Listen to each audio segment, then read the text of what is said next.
Welcome to Dnyanadeep Academy's answer writing session. I am Shashi Consalte and today I am going to discuss few questions on Indian society from GS1.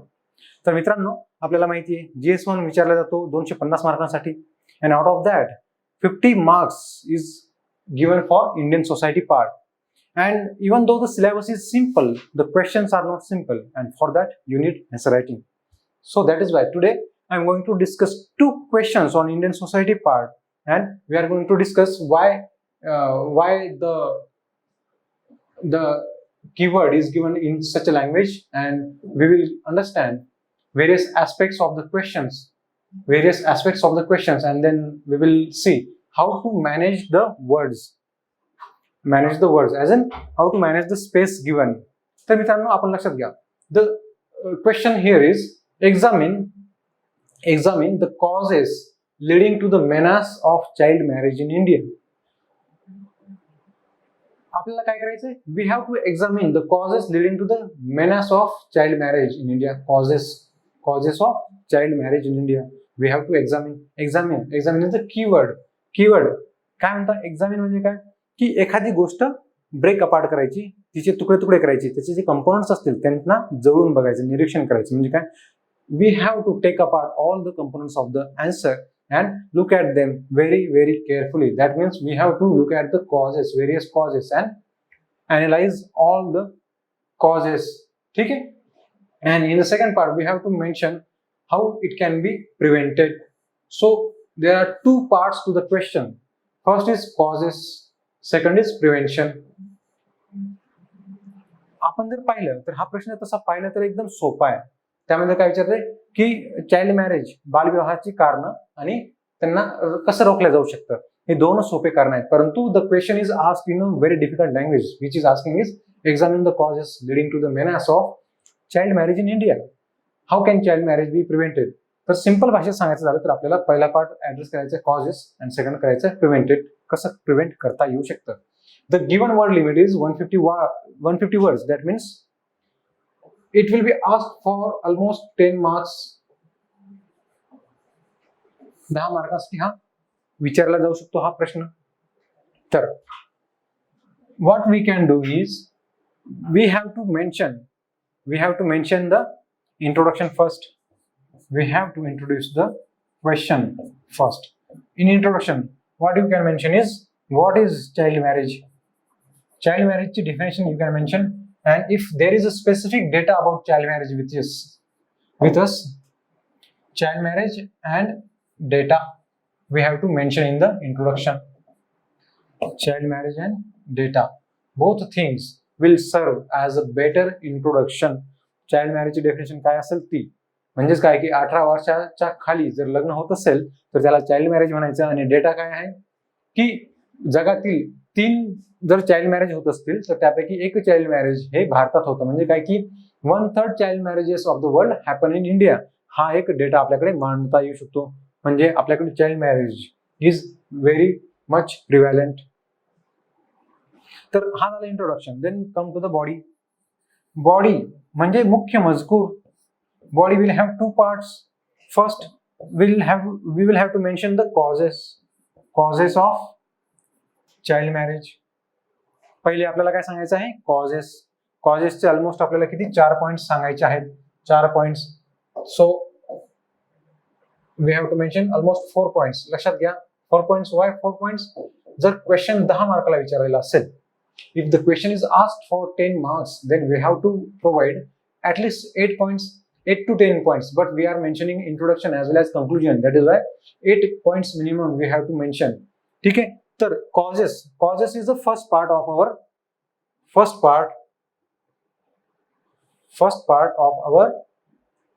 answer, and second part is prevention. तर 4 points आपण कॉजेसला द्यायचे आणि 4 points उरलेले आपण कशाला द्यायचे? तर 4 points उरलेले आपण द्यायचे प्रिव्हेंशनला. How the child marriage can be prevented. So these 4 points, 1, 2, 3, 4. In that way, we will have 8 points in total. 8 point total झाले तर आपला आन्सर हे कम्प्लीट वाटेल. ठीक आहे. Then conclusion. Conclusion. What should be the conclusion? Conclusion should be optimistic. It should be futuristic. Optimistic असायला हवं conclusion, or it should be futuristic. Conclusion should never be negative. Negative कधीच नसलं पाहिजे conclusion. जरी even if the question is negative, in this case the question is talking about child marriage, which is a negative concept. त्याच्यामुळे हा question जरी negative बोलत असेल तरी आपलं उत्तर निगेटिव्ह होणार, परंतु conclusion should never B negative. It should be optimistic and it should be futuristic. ठीक आहे मित्रांनो, तर अशा प्रकारे आपण याची संरचना करायला हवी. The structure should be like this. Introduction should be in 1 or 2 lines, आणि बॉडीचे 2 पार्ट्स होतील, कॉजेस अँड प्रिव्हेन्शन. प्रत्येक पार्टमध्ये आपल्याला 4 पॉईंट्स मांडायचे आहेत. In conclusion we have to mention optimistic conclusion within 1 or 2 lines. मग let's look at the space management. जागेचं व्यवस्थापन कसं करायचं. 150 वर्ड्स म्हणजे आपल्याला A4 साईजचे 2 पेजेस आपल्याला भरावे लागतील. या पेजेस मध्ये इकडे मार्जिन असेल, राईट.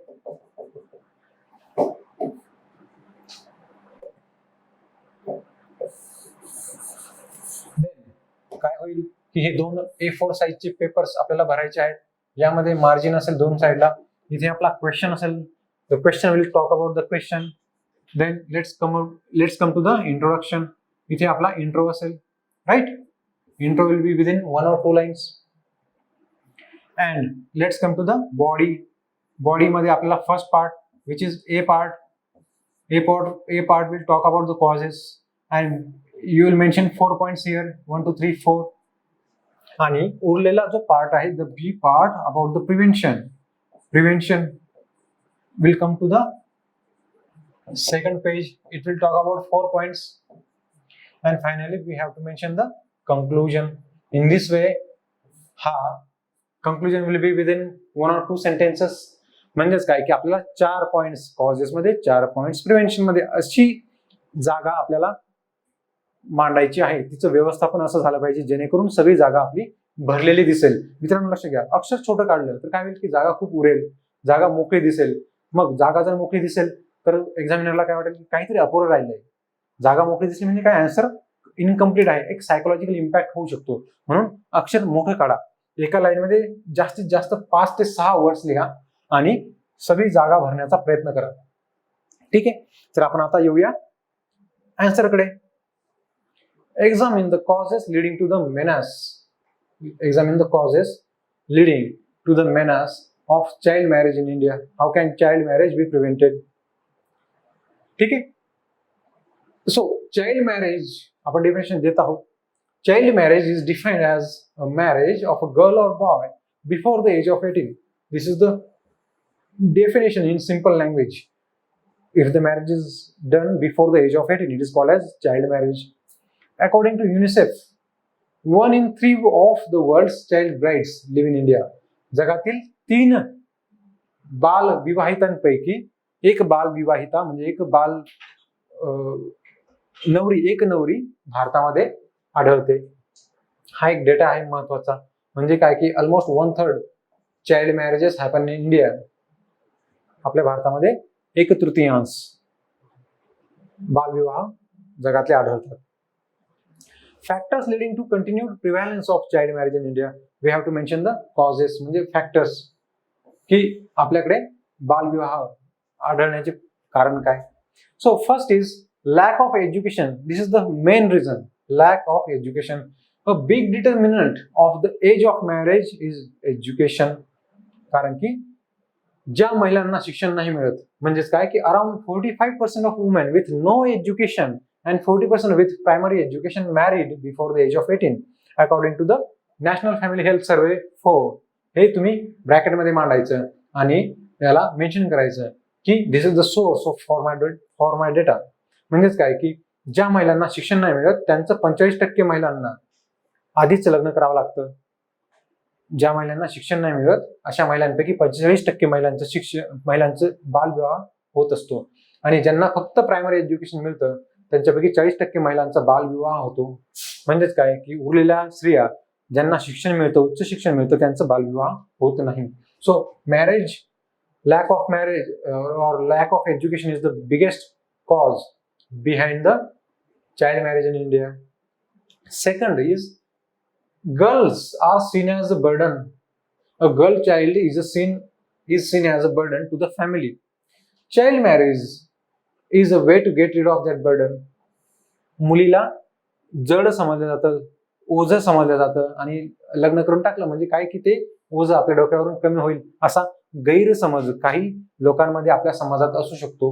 म्हणून सुद्धा चाइल्ड मॅरेज हे होत असतात. Then another reason is poverty, गरिबी. In terms of economic status, women from poor households tend to marry earlier. जर गरिबी असेल तर त्यांना लवकर लग्न करावं लागतं गरिबीमुळे. Then social background also matters because child marriages are more prevalent in rural areas and among scheduled caste and scheduled tribes. ग्रामीण भागात अनुसूचित जातींमध्ये, अनुसूचित जमातींमध्ये लग्न हे लवकर केलं जातं. आपण we are talking about the social background as a reason behind child marriage in India. So these are some reasons. Now coming to the second part. Second part talks about prevention of child marriages in India. The first and the biggest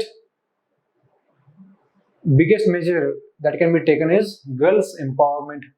मुलींचं सक्षमीकरण by imparting life skills. Higher education and employment should be ensured to each and every girl child so that she can refuse the child marriage.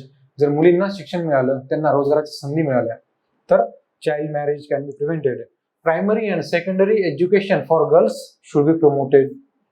Primary and secondary education should be promoted. जर शिक्षण चालू असलं तर child marriage होणार नाही अशी आशावादी अपेक्षा आपण करत आहोत.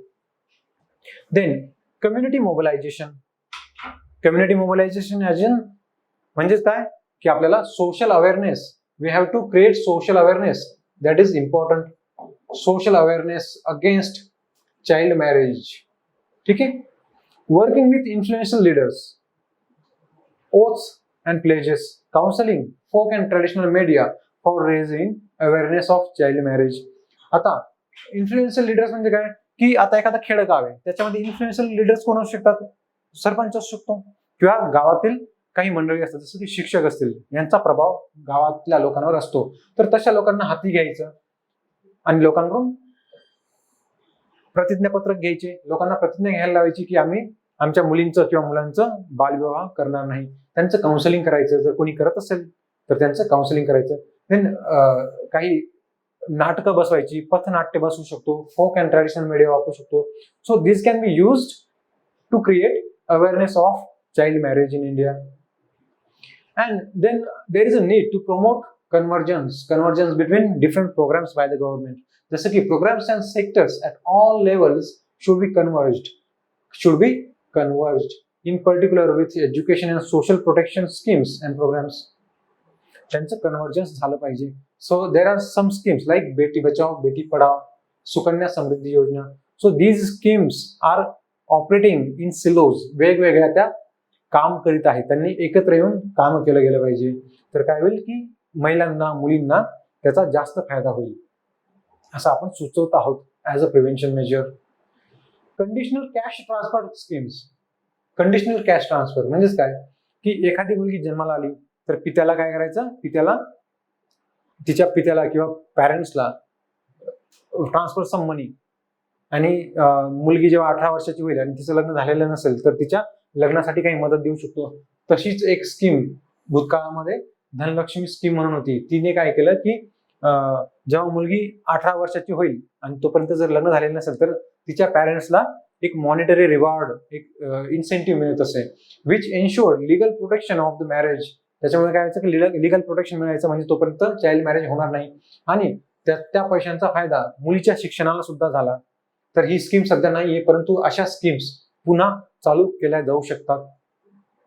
So we have seen 4 points for causes and 4 points for prevention of child marriage.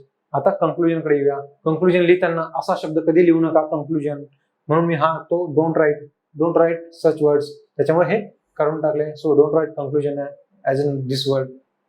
Measures that increase access to education, health, and overall girls' empowerment will not just help in eliminating child marriage, but also lead to the long-term positive health and education outcomes. Thus, help India reach its SDG targets by 2030. म्हणजेच काय की आपण एक आशावादी, एक optimistic conclusion लिहित आहोत की जर शिक्षण, आरोग्य आणि पूर्णतः महिलांचं सक्षमीकरण जर झालं तर त्याचा फायदा फक्त महिलांनाच नाही तर पूर्ण भारताला होईल आपले एसडीजी टार्गेट्स 2030 पर्यंत मिळवण्यासाठी. तर हे झालं आपलं उत्तर. तर मित्रांनो, आपण लक्षात जर घेतलं, स्पेस मॅनेजमेंट लक्ष द्या. इथे 4 पॉइंट्स झाले पाहिजे. कुठे? पहिल्या पानावर इंट्रोडक्शन आणि त्यानंतर कॉजेसचे 4 पॉइंट्स. कॉजेसचे म्हणजे फॅक्टर्सचे 4 पॉइंट्स. आता ही प्रिंट असल्यामुळे ते पॉइंट्स एकाच ठिकाणी आले, परंतु लिहिताना तुम्ही मोकळं लिहा. आणि जो सेकंड पार्ट आहे आपला प्रिव्हेन्शनचा, तो इथे स्टार्ट नका करू, तो नवीन पानावरती स्टार्ट करा, म्हणजे दिसायला ते उत्तर आपलं छान दिसेल. तर म्हणून 4 पॉइंट्स इथे आणि 4 पॉइंट्स नेक्स्ट पानावर लिहिले तर आपलं उत्तर छान दिसेल. ठीक आहे. आणि शेवटी एक कंक्लुजन मांडायचं आहे, which should be very very optimistic. Conclusion should never B negative, it should never B pessimistic. ठीक आहे. तर मित्रांनो, तर हा एक पहिला क्वेश्चन पाहिला आणि आता आपण सेकंड क्वेश्चन कडे वळूया. The second question is about the persons with disabilities. ठीक आहे. तर हा प्रश्न काय म्हणतोय? The question talks about the rights of persons with disabilities. तो प्रश्न काय म्हणतो की though the Rights of Persons with Disabilities Act 2016 Act was a landmark step. It was a landmark step, but much is left to be desired to achieve inclusivity and accessibility for the disabled. म्हणजेच काय, हा जो PWD चा act होता, persons with disabilities act 2016, it was a very good act, it was a landmark step. तर हा this is the first part of the question. First part of the question, but much is left to be desired.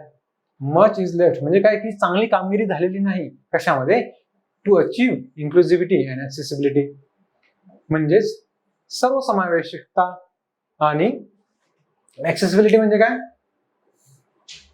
Accessibility म्हणजे काय? प्रवेश कुठल्याही गोष्टीमध्ये. म्हणजे आता इथे ऍक्सेसिबिलिटीचा अर्थ होतो पब्लिक बिल्डिंग असो, त्यांच्यामध्ये त्यांना पुरेसा प्रवेश मिळत नाही, अजून सुद्धा सुगम्यता नाही त्यांच्यासाठी.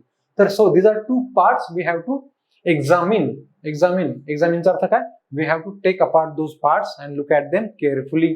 2 पार्ट्स आपल्याला बघायचे आहेत, फर्स्ट पार्ट आणि सेकंड पार्ट. तर आपला जो आन्सर असेल तो असेल 150 वर्ड्स मध्ये. So this question will be asked for 10 marks. 10 मार्कांसाठी हा क्वेश्चन असेल, which should be written in 2 pages. तर आपण काय करायचं आता? इंट्रो द्यायचा आहे. इंट्रो मध्ये काय असेल? Intro should be about the persons with disabilities. यांच्यापैकी जर आपल्याकडे डेटा असेल, डेटा, कारण की डेफिनेशन नाही देऊ शकत आपण. Definition we can not provide, कारण की पर्सन्स विथ डिसेबिलिटीज डेफिनेशन दिली तर खूप बोरिंग वाटेल, चाइल्डिश वाटेल. त्यामुळे डेफिनेशन न देता डेटा ऑन पीडब्ल्यूडीज वर आपल्याला काहीतरी आकडेवारी सांगायची आहे. We have to mention some data on PWDs. ठीक आहे. पर्सन्स विथ डिसेबिलिटीज वर आपल्याकडे डेटा असायला हवा. Then bodies first part should be landmark. कसा आहे? Act. Why the act is landmark? Landmark म्हणजे चांगलं काम काय, म्हणजे तो ऍक्ट चांगला काय? Why it is a landmark? Act is landmark. Why? ते आपल्याला सांगायचं आहे. इन द सेकंड पार्ट त्याचे लिमिटेशन्स आपल्याला सांगायचे आहेत. Limitations of the act we have to mention in the second part. Limitations of the act आपल्याला मेन्शन करायचे आहेत. आणि in conclusion we can provide some way forward. अशा क्वेश्चन्स मध्ये जिथे लिमिटेशन्स असतात, लॅकोनेज असतात, तिथे वे फॉरवर्ड और सजेशन्स आपण मेन्शन करायचे असतात. Because we are going to be civil servant and we can not run away just by stating the problems. आपण फक्त प्रॉब्लेम सांगून पळून जाऊ शकत नाही. तर we have to mention way forward और सजेशन्स द्यायला हवेत. आपण मेजर्स द्यायला पाहिजे, कारण की we can not run away from the problems. Suggestions हे द्यायला पाहिजेत. So this is the conclusion. काय? इंट्रो मध्ये आपला डेटा असेल, बॉडीमध्ये तो लँडमार्क ऍक्ट कसा आहे, आणि सेकंड पार्ट मध्ये तिथे much is left to be desire म्हणजे काय की तिथे लिमिटेशन्स उरलेले आहेत, लॅकुने आहेत, तर ते कसे आहेत we have to explain. So first part is about landmarks, why the act is landmark, why the act is good. The second part is about limitations of the act. ठीक आहे, लिमिटेशन्स काय आहेत, कारण की त्याच्यामुळे ऍक्सेसिबिलिटी अँड इन्क्लुझिव्हिटी झालेली नाही, त्याच्यामुळे आपल्याला त्याचे लिमिटेशन्स लिहायचे आहेत. Okay, and in the conclusion we have to mention way forward and suggestions. ठीक आहे मित्रांनो, space management. What should be the space management? 2 pages आपल्याला 150 वर्ड साठी लिहायचे आहेत, right. 2 pages as in A4 साईजचे 2 पेजेस, त्यामध्ये सुद्धा आपल्याला एक मार्जिन दिलेलं असतं दोन्ही साईडला, त्यामुळे तिथे लिहायचं नसतं. दोन्ही पेजमध्ये मार्जिन असतं, म्हणजे सगळ्याच पेजमध्ये आपल्याला मार्जिन असतं, त्यामुळे इथे लिहू नका. मार्जिन मध्ये जर लिहिलं तर मार्क्स कट होतात, आणि इथे क्वेश्चन लिहायचा ऑलरेडी प्रिंट केलेला असतो, तर क्वेश्चन मधली जागा ऑलरेडी गेलेली असते. इथे आपल्याला इंट्रो लिहायचा असतो शॉर्ट मध्ये विदिन 1 to 2 लाईन्स. हे हेडिंग लिहायचे नाहीत बरं का, हे फक्त आपल्याला स्पेस मॅनेजमेंट साठी आपण बघत आहोत, त्यामुळे हेडिंग लिहू नये. तर 1 to 2 लाईन्स लिहायचे. देन बॉडीमध्ये first part is about landmarks, why it is a landmark, ह्याचे 2-3 पॉइंट्स लिहायचे. Then limitations of the act आपल्याला मेन्शन करायचे आहेत, त्याचे सुद्धा 2-3 पॉइंट आपल्याला लिहायचे आहेत. आणि कंक्लुजन मध्ये आपण काय लिहिणार की वे forward, what could be done to address the limitations. Way forward आपल्याला मेन्शन करायचे आहेत. ओके, तर अशा प्रकारे आपण आन्सर कंप्लीट लिहू शकतो. जागा सोडायची नाही, जागा पूर्ण भरायची, अक्षर मोठं काढायचं, एका ओळीत जास्तीत जास्त 5 ते 6 शब्द लिहायचे आहेत, त्यामुळे जागा सोडायची नाही. या प्रकारे आपण जर लिहिलं तर सगळीच जागा ही भरेल. तर मित्रांनो, आपण आता उत्तर बघूया. प्रश्न पुन्हा एकदा बघा. Though the rights of persons with disabilities act 2016 was a landmark step. It was a landmark step, but much is left to be desired to achieve inclusivity and accessibility for the disabled. Examine म्हणजे त्याचे parts मोकळे करायचे, आणि examine करायचे म्हणजे जवळून बघायचे दुर्बिणीमधून. ठीक आहे. Persons with disability means persons with long-term physical, mental, intellectual or sensory impairment which hinders full and effective participation in society equally with others. आता काय होतं बघा, ही जी डेफिनेशन आहे ही खूपच बोरिंग वाटते, परंतु कधी कधी आपण डेफिनेशनला पर्याय नसतो. या ठिकाणी तुम्ही डेफिनेशन नाही लिहिली तरी चालेल, कारण की आपल्याकडे डेटा आहे. India is home to 2.68 crore people with disabilities. त्याच्यामुळे आपण डेटा लिहिला असता. हे दोन्ही इंट्रोडक्शन म्हणून काम केलं असतं, डेटा आणि डेफिनेशन सुद्धा. Hinders full and effective participation हा एक महत्वाचा शब्द आहे, म्हणून ह्या डेफिनेशनला अर्थ येतो की ज्या कोणी अपंग व्यक्ती असतील त्यांना पूर्ण समाजामध्ये पूर्णपणे सहभाग घेण्यास अडचणी येतात, म्हणून ते डिसेबल्ड आहेत असा त्याचा अर्थ होतो. म्हणून यापैकी तुम्ही एक ओळ डेफिनेशन म्हणून किंवा डेटा म्हणून इंट्रोडक्शन मध्ये लिहू शकता. आणि जेव्हा कधी तुम्ही डेटा लिहाल तर त्याचा सोर्स नक्की लिहा, कारण की कुठलाही डेटा आपण मनाने लिहिला नाही असा त्याचा अर्थ होतो. म्हणजेच आपल्याकडे ऑथेंटिसिटी असली पाहिजे, ऑथेंटिक डेटा असला पाहिजे. 2.68 crore हा डेटा सेन्सस जनगणना 2011 नुसार आपल्याकडे आहे. 2016 act was a landmark step for disabled. आपण आता पूर्ण वाक्य नाही लिहिलं, आपण काय केलं 2016 act colon a landmark step for disabled असं लिहिलं आणि आपले पॉइंट्स सुरू केले. टू द पॉइंट लिहायचं. Don't beat around the bush. Write whatever is asked. Don't write an essay लिहायचा नाही, कारण की this is a GS answer, not an एसे.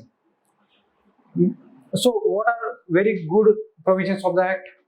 चांगल्या प्रोव्हिजन्स काय आहेत ऍक्टच्या? The first provision is that disability has been defined based on an evolving and dynamic concept. Disability म्हणजे काय? अपंगत्व हे एक इव्हॉल्विंग आणि डायनामिक कन्सेप्ट म्हणून मानलं गेलेलं आहे. डायनामिक कन्सेप्ट म्हणजे हा उभरता एक तरल असा कन्सेप्ट, एक संकल्पना आपल्या त्याला म्हणू शकतो आपण. त्याच्यामुळे डिसेबिलिटी इज नॉट स्टॅटिक. त्याची डेफिनेशन सुद्धा नेहमी बदलते आता आपल्याकडे. Types of disabilities have been increased from 7 to 21. डिसेबिलिटीचे प्रकार हे 7 पासून 21 वर नेण्यात आलेले आहे, ज्यामध्ये नवीन डेफिनेशन्स, नवीन डिसेबिलिटीज ऍड केलेल्या आहेत, जसे की mental illness which was not before this act. 2016च्या आधी मेंटल डिसेबिलिटी म्हणत नव्हते, मेंटल इलनेसला डिसेबिलिटी म्हणत नव्हते, परंतु ती ह्या ऍक्ट नंतर मानल्या जाते. Reservation for people suffering from disabilities from 3 to 4% in government job. Reservation वाढ करण्यात आलेली आहे. रिझर्वेशन मध्ये 4% सरकारी नोकऱ्यांमध्ये रिझर्वेशन झालेलं आहे. म्हणूनच हा कायदा, this is a landmark act. Right to free education age ग्रुपमध्ये 6 ते 18 वयापर्यंत, if the disabled person is within 6 to 18 age, he will get or she will get free education. Ensure accessibility in public buildings. Accessibility म्हणजे काय? सुगम्यता, जाणं येणं, त्याच्यासाठी सुगम्यता. In a prescribe time frame along with accessible India campaign. Accessible India campaign मध्ये काय, आता ज्या काही पब्लिक बिल्डिंग असतील, दवाखाने असतील समजा, तर अपंग व्यक्तींना तिथे चढता येत नसेल तर काय करतील त्या, समजा एखादी व्यक्ती व्हीलचेअरवर असेल नेहमी, तर ती पायऱ्या कशी चढेल, तर त्यामुळे ऍक्सेसिबल इंडिया कॅम्पेन थ्रू आपल्याला प्रत्येक हॉस्पिटलमध्ये आपल्याला रॉम्प लावलेले बघायला मिळतील. शाळेमध्ये सुद्धा एक रॉम्प लावलेले बघायला मिळतील. रॉम्प म्हणजे एक स्लोप असलेला व्हरांडा आपल्याला बघायला मिळेल, जेणेकरून त्यावरून अपंग व्यक्ती व्हीलचेअरने चढू शकते. तर तशा काही प्रोव्हिजन्स या ऍक्ट मध्ये केलेल्या आहेत. म्हणूनच this act is a landmark act. Then a separate national and state fund to be created to provide financial support. त्यांना फायनान्शियल सपोर्टची सुद्धा एक तरतूद करण्यात आलेली आहे आपल्या ह्या ऍक्ट मध्ये. म्हणून because of all these reasons this act is considered as a landmark act. This act is considered as a landmark act. Now coming to the shortcomings of the act. आपल्याला आता काय बघायचं, shortcomings, limitations of the act बघायचे आहेत. The act mentions non discrimination only in employment of government establishment. म्हणजे फक्त सरकारी नोकऱ्यांमध्येच भेदभाव व्हायला नको असा उद्गार या कायद्यात केलेला आहे, परंतु इतर ठिकाणी जर त्यांच्यासोबत भेदभाव होत असेल तर त्याबद्दल इथे काहीही म्हटलेलं नाही. हा एक शॉर्टकमिंग आहे. Neither the commissioners nor any of the members of their advisory committees are required to be persons with disabilities. म्हणजे जे कोणी कमिशनर असतील किंवा ऍडवायझरी कमिटीमधील मेंबर्स असतील ते अपंग व्यक्ती असले पाहिजे, असा काही लिमिटेशन्स किंवा रिस्ट्रिक्शन या ऍक्टने आलेलं नाही. म्हणून काय, एखादी अपंग नसलेली व्यक्ती जर या कायद्यामध्ये कमिशनर असेल तर तिला अपंग व्यक्तींबद्दल सद्भावना नसेल, त्यांच्या भावना कळणार नाही, असा आपण म्हणतोय की एक शॉर्टकमिंग आहे. जर तिथे अपंग व्यक्ती जर कमिशनर झाली तर तिला चांगलं कळेल की अपंग व्यक्तींच्या समस्या काय असतात.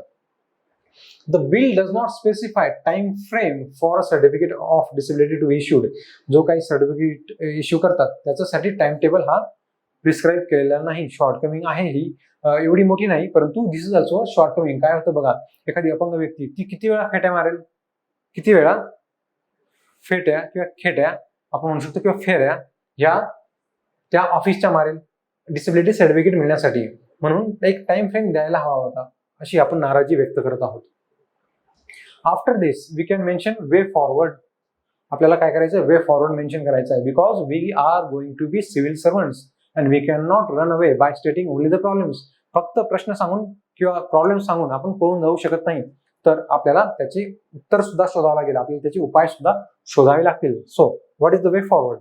The respective state government should take, म्हणजे स्टेट्सने काय करायला पाहिजे, they should take the proactive measures to implement this act by addressing its lacunae. आता सेंटरने हा कायदा बनवला आहे बरोबर, परंतु राज्यांनी याच्यामध्ये जे काही त्रुटी असतील त्यांच्यावर काम करून सोल्युशन्स काढले पाहिजे. स्टेट गव्हर्नमेंटची आता जिम्मेदारी आहे असं आपण म्हणू शकतो. Many disability certificates can now be issued by primary health care doctors after specific training. तर जे काही सर्टिफिकेट्स असतील दे can be issued by primary health care centre मधील डॉक्टर्स सुद्धा इश्यू करतात. म्हणजे त्यांनी काय होईल की सर्टिफिकेट्स अपंग व्यक्तींना लवकरात लवकर मिळण्याचा फायदा होईल. So after mentioning the way forward, we are coming to the conclusion. The Constitution of India ensures equality, freedom, justice and dignity. Dignity of all individuals. Equality, freedom, justice and dignity. Including persons with disabilities. म्हणजे सगळ्यांनाच अधिकार आहे. कशाचा? समता, स्वातंत्र्य, न्याय आणि प्रतिष्ठा याच्याने जगण्याचा, त्यामध्ये आपले अपंग बंधू सुद्धा येतात. म्हणूनच hence it is necessary to implement this act in its true spirit. म्हणून हा कायदा चांगल्या प्रकारे राबवला गेला पाहिजे. अशा प्रकारे आपण optimistically we are ending the answer. तर अशा प्रकारे आपण पाहिलं. In this way we see की हा प्रश्न सोपा आहे, लिहायला पण सोपा आहे. त्यामध्ये फक्त structure is important. Once you understand the structure you can also frame the answer in no time. Short मध्ये तुम्ही आन्सर लिहायचा आहे. Introduction, then first part, second part. इथे लगेच स्टार्ट नाही करायचा, जागा उरली तरी सोडायची. नवीन जागा, नवीन हेडिंग इथे आपण स्टार्ट करू शकतो. And then way forward. सगळी जागा पूर्ण भरायची. इथे प्रिंट असल्यामुळे सगळी जागा भरल्या नाही गेली, परंतु तुम्ही जेव्हा हाताने लिहिता तर मुद्दामच सगळी जागा भरण्याचा प्रयत्न करायचा. आणि तर मित्रांनो, अशा प्रकारे आपण 2 प्रश्न we have seen in English that they can be written in very well within a given time frame in a better way. ठीक आहे. तर मित्रांनो, आपण पुन्हा भेटूया. We will meet again in another writing session. Till then, Tata.